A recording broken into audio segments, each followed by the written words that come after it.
Bonjour à tous, je suis ravi de vous retrouver pour cette dernière vidéo consacrée au tsar Nicolas II et à sa famille. On en était resté donc à l'assassinat de Raspoutine. On va découvrir très rapidement qui sont les protagonistes de cet assassinat. Et en ce qui concerne le grand-duc Dimitri, on va l'envoyer sur le front loin de Saint-Pétersbourg. Et pour le prince Félix Yusupov, on va l'envoyer dans une de ses résidences très loin de Saint-Pétersbourg aussi. Ce qui va permettre de leur sauver la vie à tous les deux quand la révolution va éclater. La tsarine, elle, est dévastée, on peut l'imaginer, par la mort de son ami. Elle va le faire enterrer dans le parc du palais Alexandre.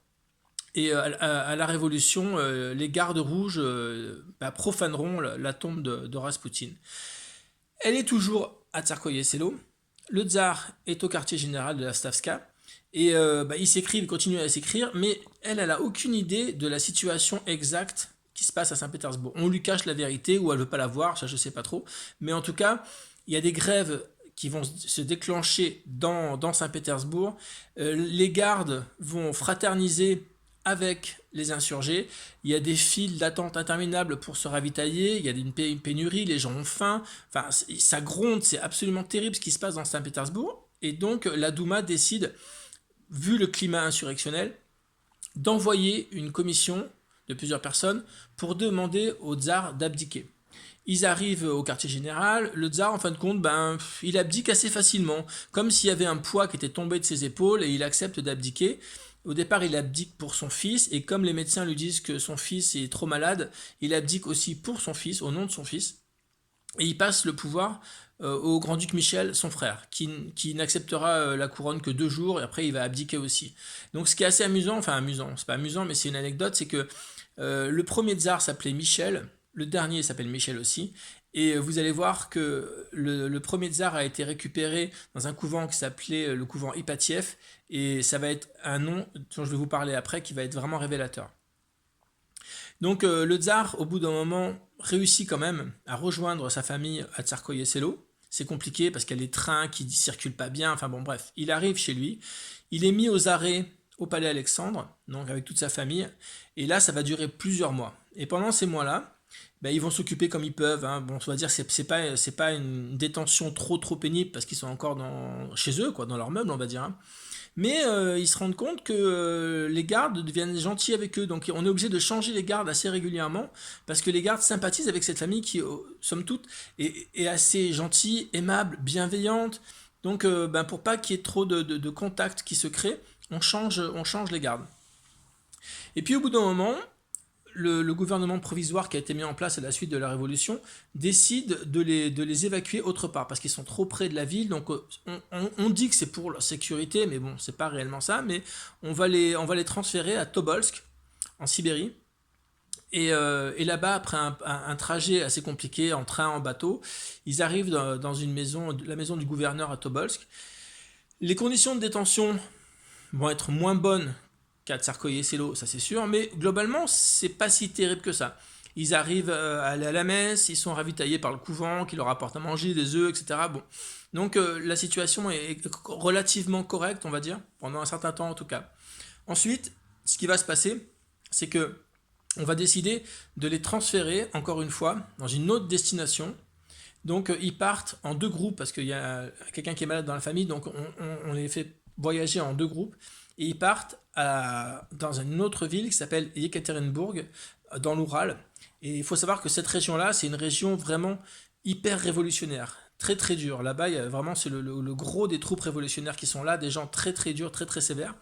Et ils vont arriver dans une maison qui s'appelle la maison Ipatiev. Vous voyez le rapport? Premier couvent, on va chercher Michel dans la maison Ipatiev, et leur dernière demeure va être aussi le nom Ipatiev du nom d'un commerçant à qui on a réquisitionné la maison.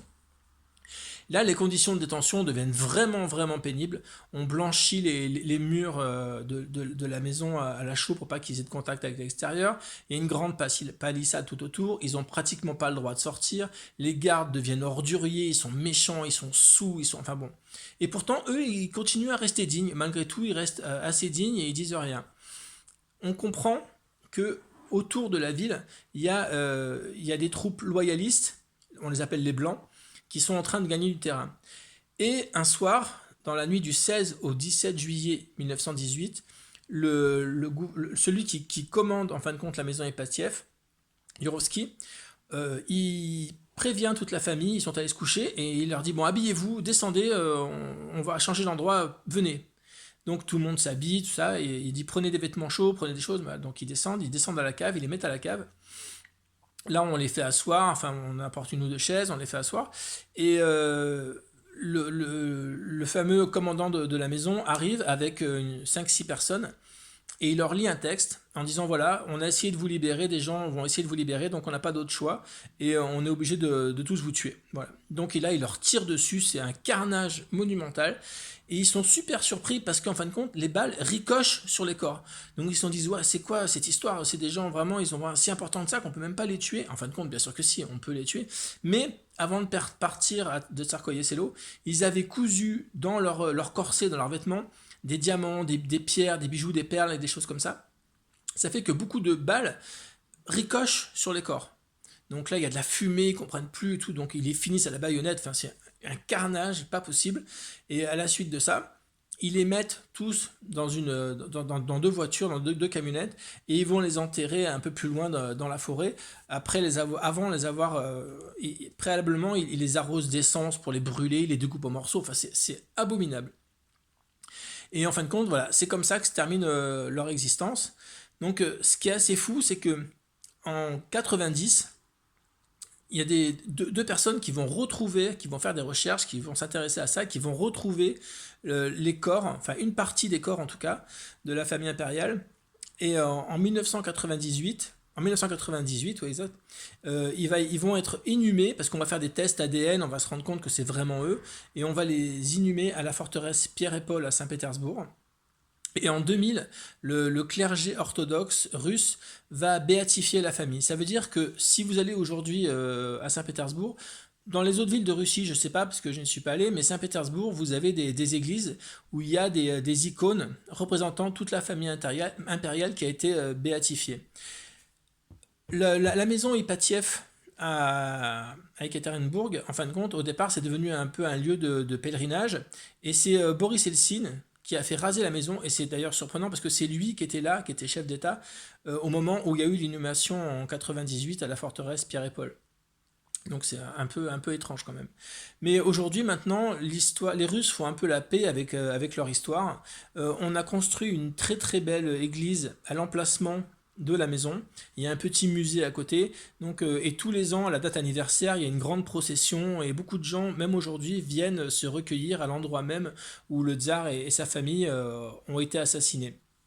D'ailleurs, comme je vous dis, les Russes ont réapproprié un peu leur histoire. C'est que dès qu'il y a des ventes aux enchères concernant la noblesse ou l'aristocratie ou l'empire russe, en fin de compte, ça a un succès phénoménal. D'ailleurs, même le drapeau, on n'a plus le drapeau rouge puisque c'est le drapeau impérial, entre guillemets, qui est revenu. Il y a l'aigle dessus. Voilà. Donc, c'est vraiment important pour eux de se réapproprier un petit peu leur histoire.